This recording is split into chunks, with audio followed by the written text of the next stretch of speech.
Hi, students. I sure miss you. I hope we'll be back in school really soon. In the meantime, we're going to read bedtime stories from PES. Tonight, I will be reading Curious George Visits the Library.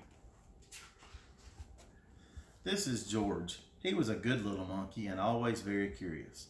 Today, George and his friend, the man with the yellow hat, were at the library. George has never seen a library before. He had never seen so many books before either. Everywhere he looked, people were reading.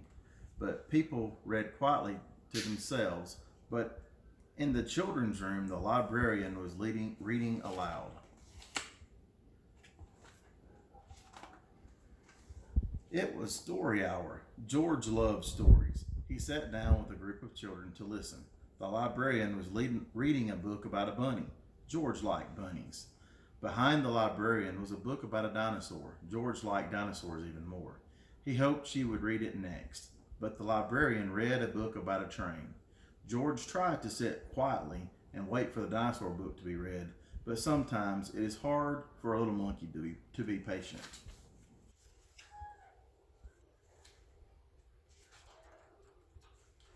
When the librarian started a story about jungle animals, George could not wait any longer. He had to see the dinosaur book. He tiptoed closer. "Look, a monkey," shouted a girl. The librarian put his fingers on her lips. "We must be quiet so everyone can hear," she said nicely. "But there's a monkey," said a boy. The librarian nodded and smiled. "Mm-hmm," she agreed. When she finished reading the jungle story, the librarian reached for the dinosaur book. But where did it go? And where was George?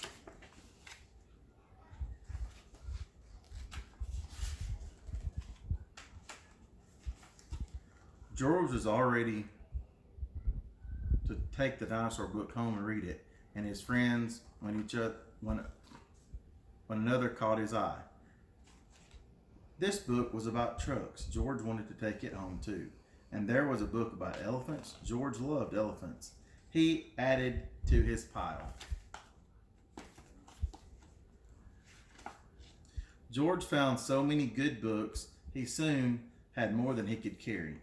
He leaned against the shelf to rest. Squeak went the shelf. "Shh," said the man. Squeak went the shelf again, and it moved.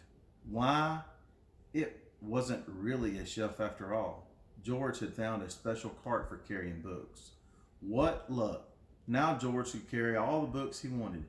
He rolled the cart between the shelves and stacked up books about boats and kites and baking cakes. He climbed higher to reach the books about cranes and planes.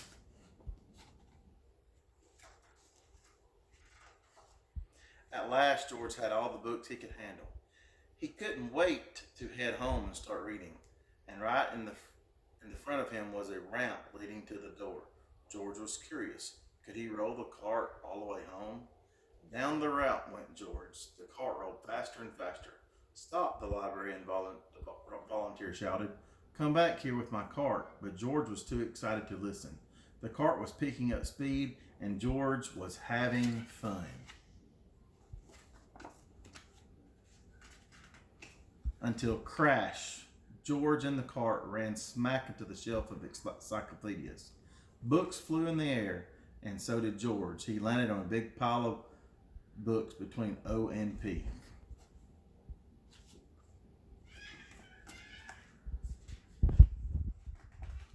"Oh no," moaned the volunteer as he saw the mess George had made.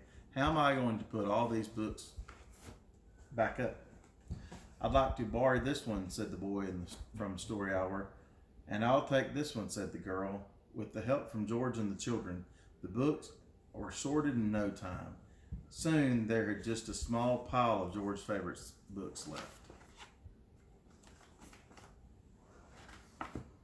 "Would you like to take those books home with you?" the volunteer asked George. Then he took George to a special desk and helped him get his very own library card. George was holding his brand new card when his friends arrived with a stack of books of his own. "There you are, George," he said. "I see you're all ready to check out." George and his friend gave the books to the librarian.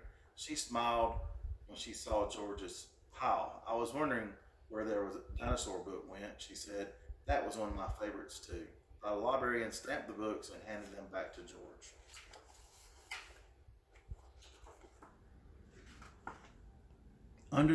Under his books, with the books under one arm, George waved goodbye to the volunteer, the librarian, and the children from the story hour. Come see us again, George, the librarian waved. Enjoy your books.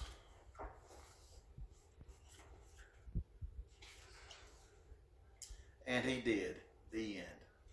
Thank you and have a good night.